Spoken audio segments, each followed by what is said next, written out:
There are actually two parts to this repository we've been working on the last several videos. We have the server working well enough to start the second part of this repo, which is the client library, which we'll publish for the other services to access the functionality of the server. Let's check out a branch to write the client code.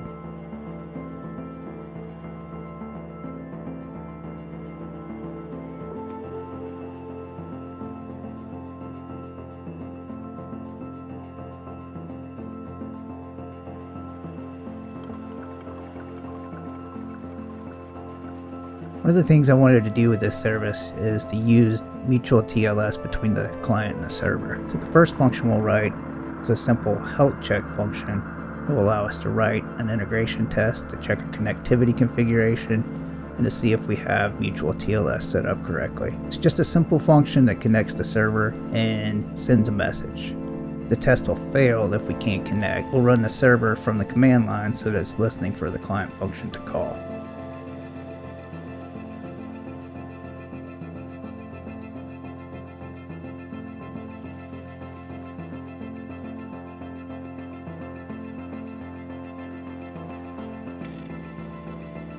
What we're really testing and tuning here is our configuration management. I'm using go.env to load the configuration. The configuration is not that complicated.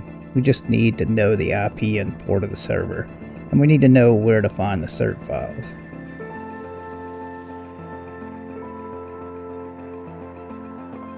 We're using mutual TLS as a layer to make sure that the code that is running within our cluster is the code that we intend to be running.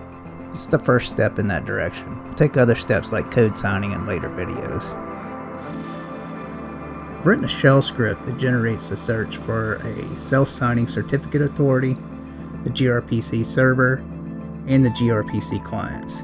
I've also added a hook to it in my make file for easy regeneration of the cert files.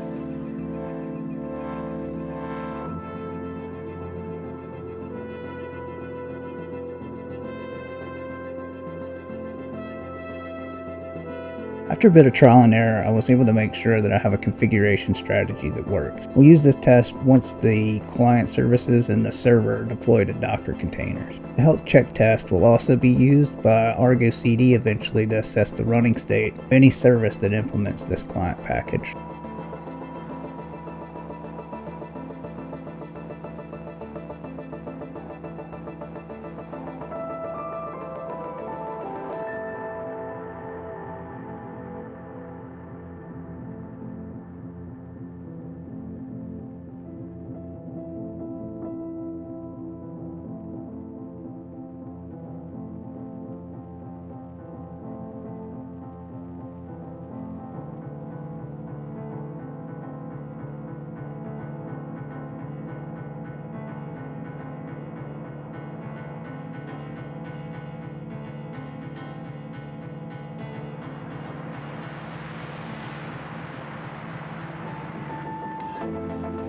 Now to the actual client functions. Starting out with just a simple set of CRUD functions for the people and organization collections. Again, these functions are intended to be imported into other services built in separate repos. The tests we write around these are just to make sure that they work as advertised when they're imported.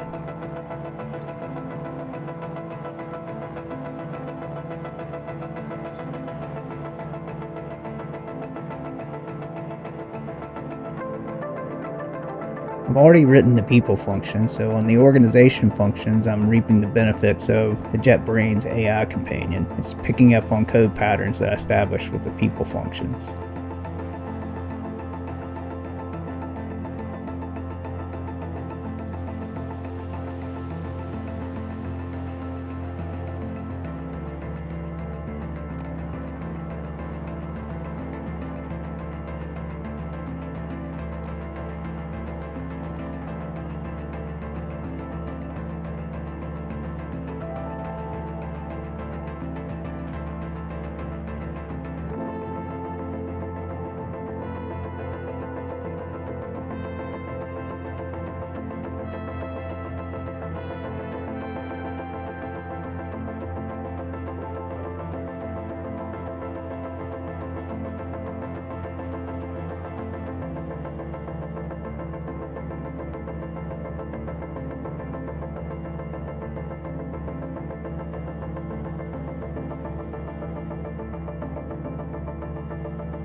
got our test passing and it looks like our code works at some level. Now these tests probably won't be run under CI/CD because they don't pass if the server's not running locally. We'll rely on end-to-end testing triggered after the deployment for that in the future.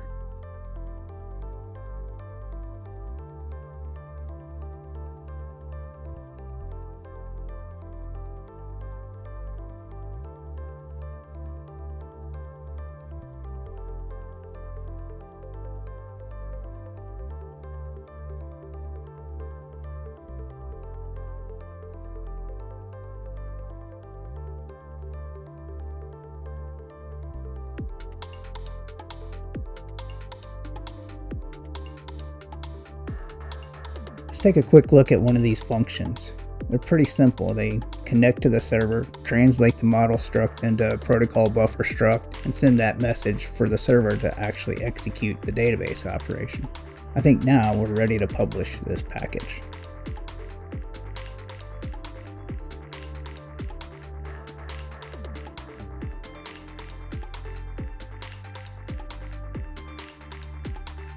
We'll push our changes to the repo, merge the branch, tag it, and then push the tag. Check out my other videos on publishing and using private packages for more info on that.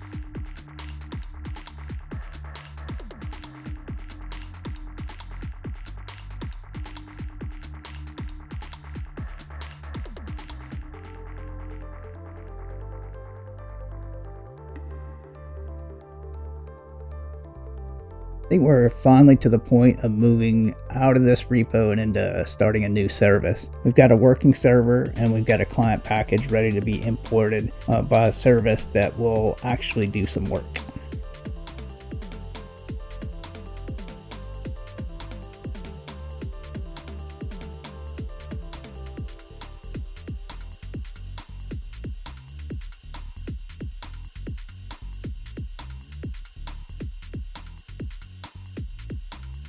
What we've done overall is, first we've built out a machine and a development environment to build cloud native applications without using a cloud provider. Secondly, we've started a GitHub template for gRPC services. And then third, we've built our first gRPC service.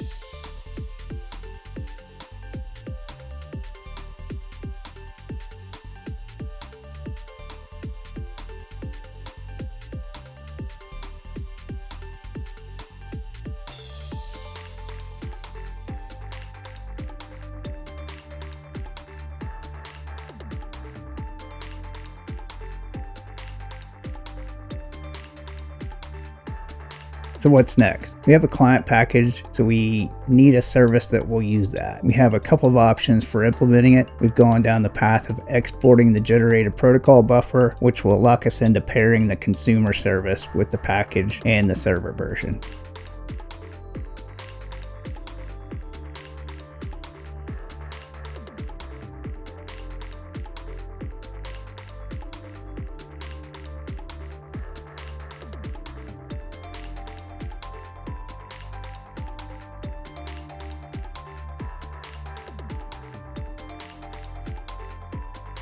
Still committed to the poly repo strategy. There are definitely pain points when it comes to just simple ease of deployment and testing. I really wanted to try and make it work because of the ability for me to reuse and repurpose some of this code, and because I've been through the pain of a huge mono repo sprawling out of control.